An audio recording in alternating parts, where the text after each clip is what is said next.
Cześć, tuż obok mnie stoi Zidu X9S i jest to dosyć niecodzienna przystawka z Androidem.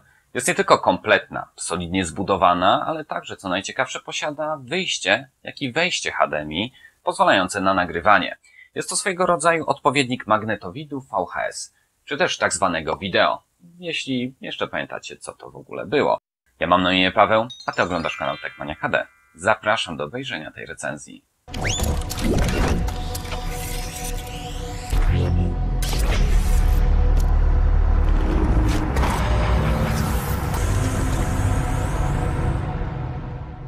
Zacznijmy od przyjrzenia się samemu boksowi. Na froncie znajduje się logo producenta, malutka, dwukolorowa i co ważne nie rażąca w oczy dioda sygnalizująca stan działania oraz wyświetlacz pracujący przez większość czasu jako cyfrowy zegar. Po prawej od niego za przyciemnionym szkiełkiem umieszczony jest odbiornik podczerwieni pilota. Na boku dostrzegamy od razu port SATA wraz z zasilaniem, pozwalający na podłączenie dysku twardego, ale do niego powrócimy jeszcze za chwilę. Są tutaj również dwa porty USB 2.0 i jeden 3.0. Na lewej stronie urządzenia znajdują się jedynie otwory wentylacyjne niezbędne do utrzymania optymalnej temperatury pracy. Za to na tyle jest już bardzo tłoczno. Po przeciwnych stronach znajdują się pozłacane gwinty do wkręcenia anten. Mamy również gigabitowy Ethernet, wyjście HDMI wersji 2.0, ale i wcześniej wspomniane wejście, do którego można podłączyć dowolne źródło sygnału. No ale tę kwestię także zostawimy sobie jeszcze na później. Dalej idąc, to okrągłe to analogowe wyjście audio-wideo. Raczej nie jest ono niczym niezbędnym, chociaż może się przydać na wypadek chęci podłączenia do starszego typu telewizora. Następnie widzimy światłowód dla dźwięku przestrzennego, przycisk przywracania do ustawień początkowych, a pod nim slot na kartę microSD.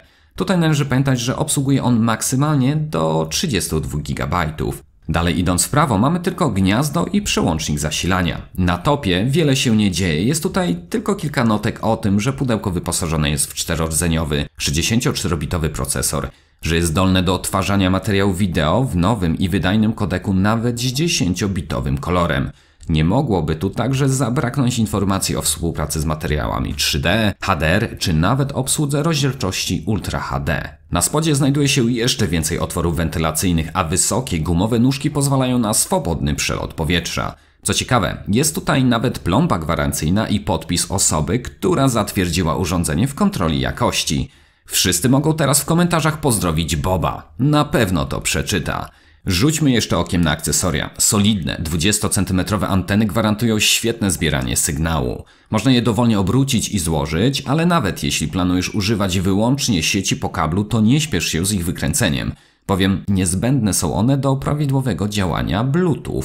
W kwestii pilota sprawy się mają jak najbardziej ok. Jest on dosyć nieskomplikowany, ale wciąż daje możliwość nauczenia się 4 dowolnych przycisków z innego pilota, co jest zawsze bardzo mile widziane. Przyciski dobrze reagują, daje się odczuć, jak i usłyszeć każde kliknięcie. Podobają mi się także 2 programowalne klawisze na dole, do których można przypisać rozmaite aplikacje czy komendy. Jednak pomimo swej funkcjonalności pilot sprawia wrażenie takiego dosyć plastikowego. Krawędzie są nieprzyjemnie ostre i pomimo chropowatego tyłu wciąż wydaje się śliski. W pudełku znajdziemy także kabel HDMI, jak i SATA, który może posłużyć do podłączenia nie tylko 2,5-calowego dysku, ale również pełnowymiarowego, talerzowego twardziela o pojemności do 10 terabajtów. Dlatego też dorzucony do pudełka zasilacz od X9S musi być o zwiększonej mocy tak, aby móc zakręcić także dysk mechaniczny. Wracając do napędu, to 10 nie posiadam, ale 2-terabajtowy działał znakomicie. Przerzucanie dużych plików odbywało się z prędkością przekraczającą 100 MB na sekundę. Uważam to za świetny dodatek, ale nie oszukujmy się. Spójrzcie, jak to okropnie wygląda. Jak sam design urządzenia może się naprawdę podobać, tak dysk na wierzchu, podłączony musztardo-keczupowym kablem, żadnej pani domu, do gustu na pewno nie przypadnie. Po uruchomieniu pudełeczka wita nas logo Zidu wraz z interfejsem, któremu nie można zarzucić niczego złego. W lewym górnym rogu znajduje się obecna godzina z datą, skrót do pogody, która swoją drogą dalej jest w języku greckim. Poniżej znajduje się katalog ze wszystkimi zainstalowanymi aplikacjami. Można nie tylko je przejrzeć z tego miejsca, ale również odinstalować, co uważam za miłe udogodnienie. Wracając do ekranu głównego, to największym kafelkiem jest Explorer. Jest to nic innego jak przeglądarka plików. Działa ona bardzo sprawnie z wszelkimi nośnikami zewnętrznymi i wystarczy do komfortowego przeglądania zawartości pendrive'a, dysku twardego, czy nawet zasobów sieciowych udostępnianych przez komputery w domu lub na dyskach podłączonych gdzieś do routera. Na ekranie głównym znajduje się także skrót do aplikacji ZDMC, które jest przeróbką Kodi w wykonaniu ZID-u. Obok widzimy aplikację do oczyszczenia pamięci, blokadę wybranych aplikacji kodem PIN, jak i informacje o sprzęcie, gdzie możemy sprawdzić obecną wersję oprogramowania, jak i pobrać najnowszą aktualizację. Przynajmniej tak powinno to wyglądać w teorii. W moim wypadku po kliknięciu wyrzucał komunikat, iż mam najnowszą wersję i nie byłoby w tym nic dziwnego, gdyby nie fakt, że wchodząc na stronę producenta widać, że było wiele kolejnych aktualizacji między moją obecną 1.3 a 1.4.12. Tak więc pamiętajcie, by nie zawsze ufać komunikatom i zweryfikować aktualizację z oficjalną stroną producenta. Jest to taka mała wpadka, ale pobrany pakiet ze strony zainstalował się już prawidłowo i kilkanaście minut później wszystko działało jak należy. Na ekranie głównym mamy także skrót do ustawień oraz bardzo poręczny pasek skrótów, który możemy dobrowolnie edytować. Ale gwoździem programu jest kafelek z napisem HDMI IN. To tutaj tkwi cała magia tego konkretnego modelu. Wystarczy podłączyć dowolne źródło sygnału, aby wspomniana ikona zakomunikowała gotowość do pracy zielonym kolorem. Po przejściu do niej w oknie widzimy podgląd, tutaj uruchamiającego się akurat PlayStation 3 oraz wszystkie niezbędne opcje, takie jak rozdzielczość, format obrazu bitrate, ustawienia dotyczące dźwięku czy oczywiście lokalizacja zapisu nagrywanego materiału. Można tu nawet wybrać pamięć zewnętrzną. Podgląd w oknie możemy przełączać na pełen ekran, dzięki czemu przystawka posłuży także jako przelotka sygnału. Można uruchomić również opcję Picture in Picture, pozwalającą na zwykłe korzystanie z boxa z otwartym oknem podglądu. Przy pomocy myszki można przemieszczać się na ekranie, jak i nadawać dowolny rozmiar. Założę się, że część z Was ma już pomysł na wykorzystanie tej funkcjonalności. Pierwsze co przychodzi do głowy to chociażby nagrywanie programów telewizyjnych, których ze względu na czas nadawania chociażby obejrzeć nie możemy. Oczywiście X9S daje możliwość ustawienia czasu rozpoczęcia nagrywania, jak i jego zakończenia, ale nie wszystko jest tutaj takie kolorowe. Otóż, początkowo byłem przekonany, że urządzenie to świetnie sprawdzi się w formie zewnętrznej nagrywarki chociażby dla gamerów, którzy nagraną rozgrywkę chcieliby później opublikować na YouTube. Wiadomo, że tego typu zastosowanie w żaden sposób nie obciąża komputera, co ma naprawdę ogromne znaczenie, zwłaszcza w słabszych jednostkach. Wystarczy podłączyć komputer przez HDMI do boxa, z boxa do monitora i voilà! Niby wszystko super i zapisany materiał działa sprawnie z tym, że maksymalny bitrate, w jakim X9S może nagrywać, to jedynie 10 megabitów na sekundę. Jest to dosyć mocna kompresja, której stratność widoczna jest gołym okiem. Co prawda, specjalne nagrywarki dla graczy są w stanie zapisywać z prędkością 40, a czasami nawet 120 megabitów na sekundę. Ale YouTube i tak to skompresuje do marnych 12 przy tej rozdzielczości, więc wspomniane 10 megabitów w przypadku X9S wcale nie powinno być aż takie straszne. Dla profesjonalistów to na pewno za mało, za to taka jakość spokojnie wystarczy dla początkujących osób nagrywających let's playe, czy nawet do wcześniej wspomnianego nagrywania ulubionych programów z telewizji. Jest jeszcze jedna kwestia, o której należy wiedzieć.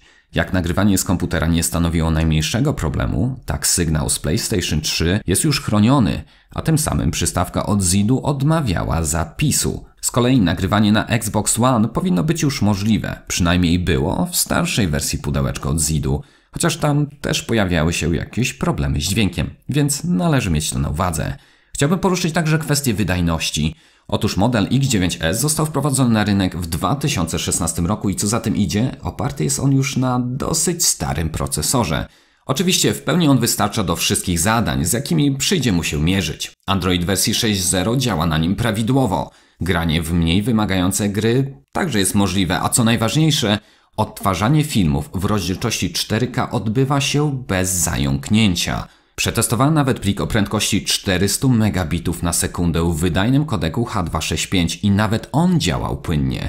W takim razie, co do zdolności odtwarzania materiału wideo, nie ma się czego czepiać. Ale jeśli chodzi o samą wydajność, to naprawdę mogłoby być lepiej, o czym doskonale świadczą benchmarki. W Antutu X9S wypada przeciętnie. Podobnie sprawy się mają w Geekbench, czy to w teście jednowątkowości, czy wielowątkowości. Z kolei główny test PCMark dla Android o nazwie Work 2.0 w ogóle nie mógł być zakończony. Nie jestem pewien, czy to kwestia oprogramowania, czy może nawet jest to kwestia sprzętowa. Próbowałem kilkakrotnie i nic. No i jako ostatnie sprawdziłem wydajność pamięci wewnętrznej. Tutaj produkt Zidu ma się całkiem nie najgorzej. Niemniej jednak, jak widzieliście we wszystkich tych benchmarkach górowała Nvidia Shield. Jest ona w dalszym ciągu moim faworytem. Doskonale rozumiem, że większość osób interesuje się Android Boxami tylko po to, aby od czasu do czasu coś obejrzeć i uważa, że nie ma potrzeby kupowania najwydajniejszego urządzenia na rynku. Z jednej strony jest w tym racja, bo włączony film będzie przecież odtwarzany prawidłowo na jednym czy na drugim pudełeczku, niezależnie od mocy procesora.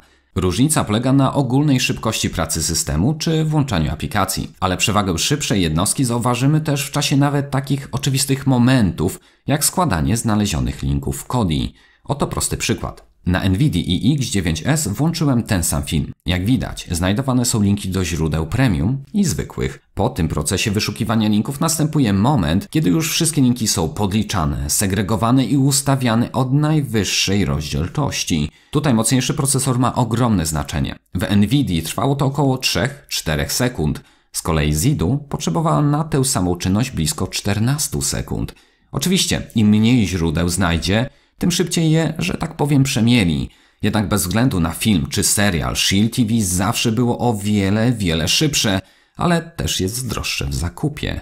W każdym razie już czas, aby lekko zebrać wszystko w całość. Zidu produkuje naprawdę dobre urządzenia. Ich interfejs jest przemyślany, aktualizacje są częstsze, ale przede wszystkim wykonanie jest solidne.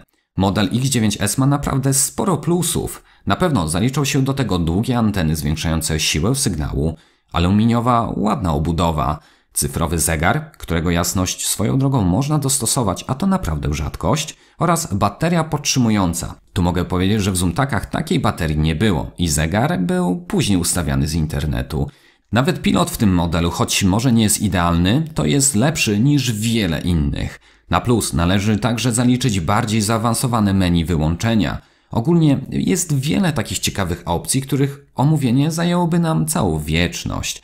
No ale przede wszystkim nie możemy zapomnieć o możliwościach takich jak podłączenie 3,5-calowego dysku twardego, czy oczywiście możliwość nagrywania. Pod tymi względami X9S bije na głowę większość swoich rywali. W każdym bądź razie, czym byłyby zalety bez wad? I na te na pewno składa się krótki przewód zasilacza, słaby procesor, słaba wydajność grafiki, pogoda dalej jest po grecku pomimo kolejnej aktualizacji, nagrywanie tylko w 10 megabitach na sekundę i nie najnowszy już Android też nie cieszy. Pomimo tych wszystkich wad, Zidu X9S jest solidnym pudełeczkiem klasy premium. Ten, kto go kupi, będzie mógł spokojnie oglądać materiały w 4K, HDR włącznie z 10-bitowym kolorem. W dodatku możliwość nagrywania stawia go naprawdę w dobrej pozycji. O ile znajdziesz dla niego takie też zastosowanie, to jak najbardziej byłby to dobry wybór. W opisie pod filmem zostawiłem linki do kilku sklepów online, gdzie można go kupić najtaniej. Jednak moja rekomendacja dotyczy tylko tych, którzy znajdą zastosowanie dla takich funkcji jak nagrywanie lub którym niezbędne jest podłączenie dużego dysku mechanicznego. Szczerze uważam, że jeśli te dwie funkcjonalności będą Ci zbędne, to lepszą alternatywą jest Zidu X7, którego recenzję robiłem też całkiem niedawno. Nie tylko jest to nowszy model, z nowszym Androidem, lepszym pilotem, ale i kosztuje mniej niż połowę tego co ten. No okej, przez plastikową obudowę nie wygląda tak dostojnie jak X9S, ale w wydajności niemal mu dorównuje. Uważam, że jest to świetna opcja dla liczących się z kosztami. Z kolei, jeśli chcesz mieć najlepsze z najlepszych, to bezapelacyjnie wybierz Nvidia Shield. Wcale nie musisz być graczem, aby skorzystać z jej potencjału. W opisie pod filmem znajdziesz linki do moich recenzji na temat Nvidia Shield oraz przed chwilą wspomnianego X7S. Gorąco zachęcam do zapoznania się z tamtymi filmami przed podjęciem ostatecznej decyzji. Jeżeli podobało Ci się to nagranie, bardzo proszę pozostaw po sobie chociaż tą łapkę w górę oraz subskrybuj mój kanał. A może znasz kogoś zainteresowanego tematem? Jeśli tak, koniecznie wyślij mu linka. Natomiast jeśli masz jakiekolwiek pytania, jak zwykle możesz je zadać w komentarzu pod tym filmem. Tymczasem ja się z Tobą już żegnam i zapraszam do następnych nagrań. Trzymajcie się. Hej!